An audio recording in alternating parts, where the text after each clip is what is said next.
In this example, we're given two functions, f of x equals 2x plus 1, g of x equals x squared minus 1.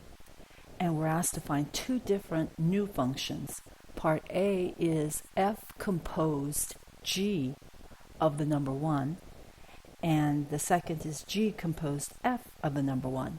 So they're actually asking us to compose two functions together to form a new function, and then to evaluate that function at the number 1, and then evaluate the other function at the number 2. So our answer is going to be a number. Whenever you evaluate a function for a particular number, your answer is going to be a number. Now let's see how to do this. Part A, write down the question, f composite g of the number 1. Well, by definition, that is f of g of 1. So in other words, it's the f function evaluated at the y partner to x equals 1 of the g function.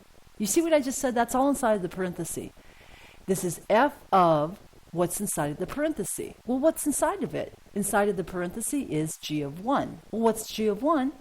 It is the y partner to x equals 1 in the g function. So we're going to replace what's inside of our parenthesis. In other words, we're going to replace g of 1 with the y partner. In other words, we're going to evaluate the function g that's given to us at x equals 1.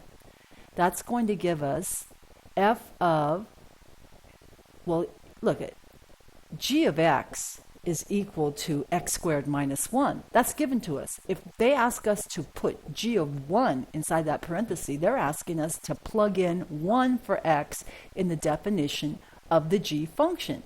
So what we're replacing g of 1 with is 1 squared minus 1. And to do that, we just use the definition of the g function. Now we're simplifying. 1 minus 1 is 0. So now we've simplified inside the parenthesis, and we're evaluating the f function at x equals 0. Okay, now at this point I just have to think about this. I have to go back to the f function and replace x with 0. So the f function was given to be 2x plus 1. They want us to let x equal 0, so we get 2 times 0 plus 1, which is 0 plus 1, which is 1. And that's our final answer. F composite g of x is equal to 1. So just a reminder, how did we get this 1 squared minus 1 in the parenthesis? All we did was use the definition of the g function. G of x is equal to x squared minus 1.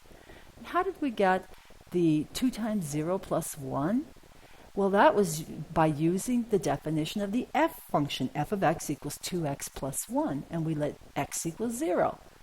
So I just want you to study that and understand how we did this. This is a new concept, composing functions together, but we need to master this. Let's look at part B, where they ask us to find g composite f of the number 2. Well, by definition, g composite f is g of f of 2. Okay. I'm about to replace the f of 2 with what it's equal to, and to do that I have to use the definition of f. It was 2x plus 1. F of x equals 2x plus 1. That's what we were given. Now they say f of 2, so I replace the x with the number 2, and that gives me 2 times 2 plus 1. So that's just an application of the definition of f of x equals 2x plus 1. Let's simplify 2 times 2 plus 1. That's g of 4 plus 1, which is g of 5. Okay, now stop. What's g of 5? Well, you have to go back to the g function and evaluate it for x equals 5. The g function was defined or given to us to be equal to x squared minus 1. So using that definition, g of x equals x squared minus 1, let x equal 5 for g of 5, and we get 5 squared minus 1. 25 minus 1, which is 24. So our final answer is g composite f of the number 2 equals 24.